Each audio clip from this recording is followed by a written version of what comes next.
What does it talk about the implication as far as vindictive politics is concerned, revenge politics, and whether at all there is going to be any space in Bangladesh as far as dissent, unrest, and protest is concerned? If this is going to be the verdict for it, also, can Awami League bounce back? Can it recover from this setback? Is there going to be any ray of hope or light in the near future for Awami League to regroup and re-establish itself?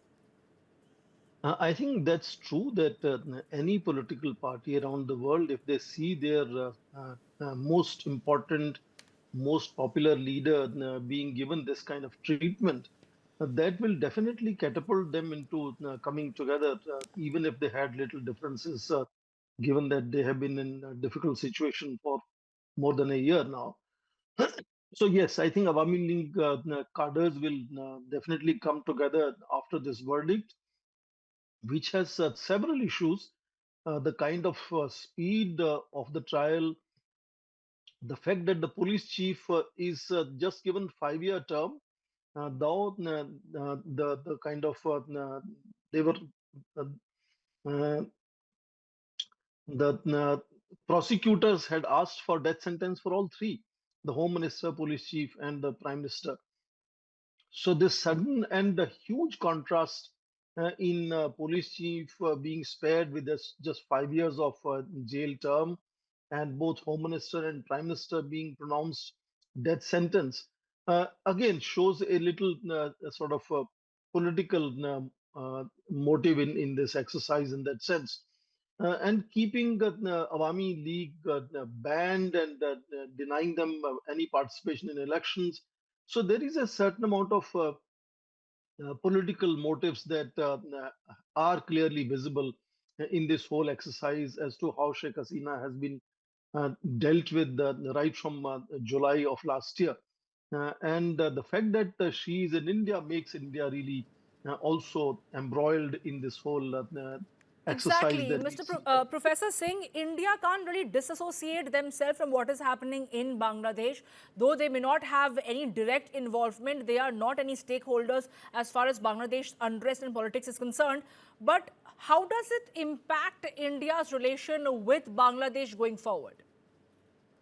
I think in the temporary relations are already having several challenges, particularly the way the interim government has sought to demolish the historical narrative as to how Bangladesh was created, within which, of course, the India's linkage also was very, very significant.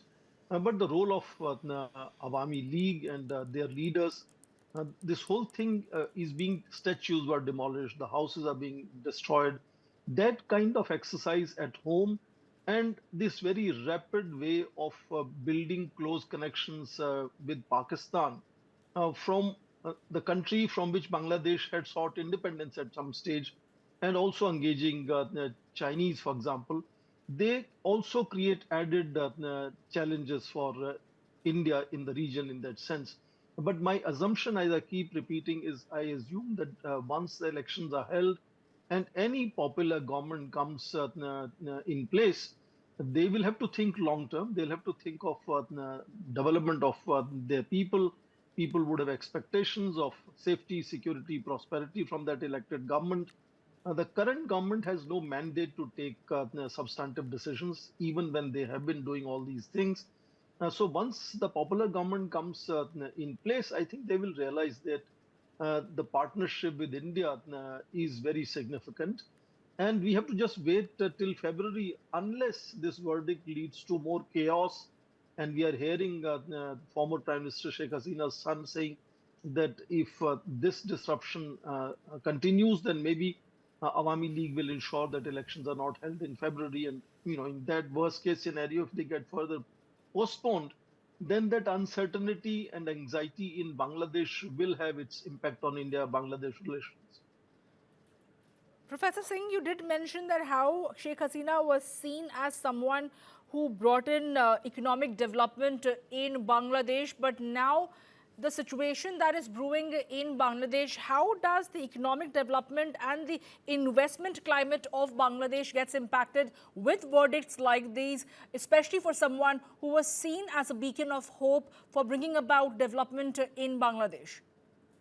So there is no doubt about it. Already there is a clear economic deceleration, rise in unemployment, price rise, and so on. And the investor confidence was already shaken for the whole last no, more than a year now. And a verdict like this, you can anticipate further chaos on the ground, further disruption of everything in Bangladesh. So I assume that economic deceleration and the lack of confidence in investing in Bangladesh will continue. Even their close friends like China, they have been also reluctant in making any major promises of investments in Bangladesh during the period of Chief Advisor Dr. Yunus. I think most nations want to ensure that there is a political stability first ensured back in Bangladesh, and a judgment of this nature with the whole kind of holes inside it is not going to create that confidence of investors or any partners for Bangladesh. So this is going to further create economic difficulties for common people on the ground, people who actually, for whatever reason, were made to come to the streets and create that chaos of July 2024, which made the Sheikh Hasina exit the country at